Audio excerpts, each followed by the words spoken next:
وزیر اعظم نے Amnesty scheme میں توسیع کا عندیہ دے دیا۔ عمران خان کو 30 جون کو ایمنسٹی اسکیم پر بریفنگ دی جائے گی۔ ادھر عمران خان کا کہنا ہے کہ 30 جون کے بعد کیسے ایمنسٹی سے فائدہ اٹھایا جائے، اس کے متعلق پروگرام 48 گھنٹے میں لے آئیں گے۔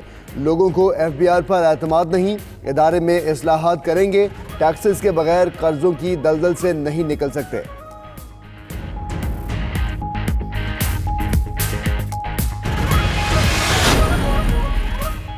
وزیر اعظم نے بڑھتی ہوئی مہنگائی کا نوٹس لے لیا۔ عمران خان کا کہنا ہے کہ مہنگائی اور بے روزگاری کی وجہ کرپشن ہے، منی لانڈرنگ کرنے والوں کو جیل پہنچانا ہے۔ وزیر دفاع دبئی سے تنخواہ لے رہا تھا، 9 ارب کے گھر میں بیٹھا شخص کہتا ہے وہ پاکستانی نہیں ہے۔ اپوزیشن والے ڈرے ہوئے ہیں، اس لیے شور مچاتے ہیں۔ این آر او نے ملکی قرض 24,000 ارب تک پہنچایا۔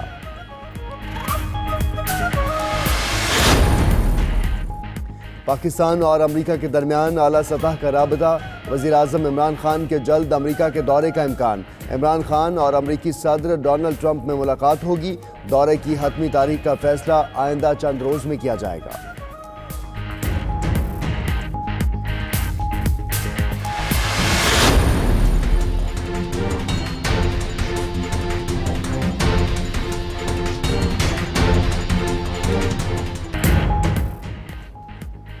کراچی کے علاقے لانڈی میں ڈمپر کی ٹکر، 10 سالہ بچہ جاں بحق، عوام مشتعل، ڈرائیور پر تشدد، ڈمپر کو آگ لگا دی، کئی گاڑیوں کے شیشے توڑ ڈالے۔ رینجرز اور پولیس نے لوگوں کو منتشر کیا۔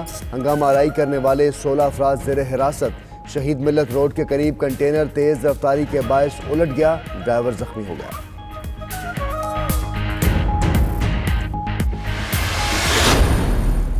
آپ کو یاد ہوگا کہ وزیر اعظم وہ یہ کہتے تھے، میں اس کو ایکسپنج کرتا ہوں، یہ اس پہ بین نہیں ہو سکتا۔ Order in the house please. اگر آپ نے order in the house please. ہم پوچھتے ہیں یہ پیسہ کدھر گیا؟ نو یہ کراس قوم کا ٹاک پیسہ کدھر گیا؟ Please, no cross talk, no foreign cross talk exchange please. Reserves آخری سال میں 10 ارب ڈالر کدھر چلے گئے؟ وہ فلودے والے کے اکاؤنٹ میں گئے؟ کیا وہ مشتاق چینی کے اکاؤنٹ میں گئے؟ قومی اسمبلی کے اجلاس میں وزیر اعظم کی شرکت، اپوزیشن لیڈر کا عمران خان کے لیے غیر پارلیمانی لفظ کا استعمال، اسپیکر نے لفظ فوری حذف کرا دیا۔ حکومتی اراکین کے شہباز شریف کے خلاف نعرے، ایوان میں شور شرابہ، حماد اظہر نے جوابی وار کیا کہ سابق حکومت والے بتائیں کہ 10 ارب ڈالر کے زر مبادلہ ذخائر کہاں گئے۔ ایوان میں اپوزیشن کی کٹوتی کی تحریک مسترد۔ آج جو اکانومی تباہ ہو چکی ہے اس میں بڑی وجہ گیس پرائسز میں انکریز ہے۔ گیس کی قیمت بڑھے گی، ملک میں افراد زر میں اضافہ ہوتا ہے اور عام آدمی پر بوجھ بڑھتا ہے۔ قومی اسمبلی کا اجلاس، شاہد خاقان بولے کہ حکومت چھوڑی تو ملک میں بجلی اور گیس طلب سے زیادہ تھی، گیس قیمتیں بڑھانے سے سارا بوجھ عوام پر پڑے گا۔ خرم دستگیر نے کہا کہ کرنسی مارکیٹ روپے کی قتل گاہ بن چکی ہے، شک ہے کہ روپے کے بارے میں آئی ایم ایف سے معاہدہ ہوا ہے۔ ہنا ربانی بولیں کہ بجٹ سے پہلے ہی 390 ارب روپے اضافی ٹیکس لگایا گیا۔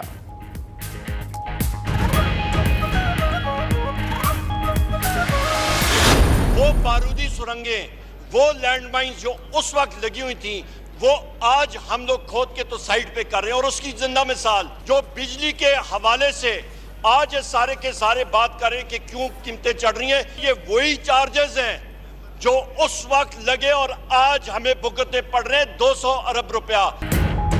وزیر توانائی عمر ایوب کی اپوزیشن پر کڑی تنقید، بولے پچھلی حکومتوں نے بارودی سرنگیں بچھائیں، ان کی عادات کی ہیرا پھیری کا خمیازہ بھگتنا پڑ رہا ہے۔ بجلی کی قیمتوں میں اضافہ ان کے لگائے گئے چارجز کی وجہ سے ہے۔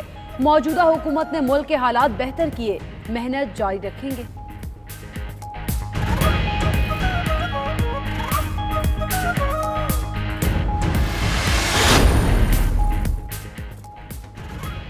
یوٹیلیٹی سٹورز پر سستی چیزیں خریدنے کا دور گیا، چینی سمیت 50 سے زائد اشیاء کی قیمتوں میں اضافہ، شیمپو، صابن اور کریم کی قیمت 20 روپے تک بڑھ گئی، کئی اشیاء کی قیمتیں عام مارکیٹ سے بھی مہنگی، چینی 3 روپے مہنگی ہو کر 72 روپے کلو تک جا پہنچی۔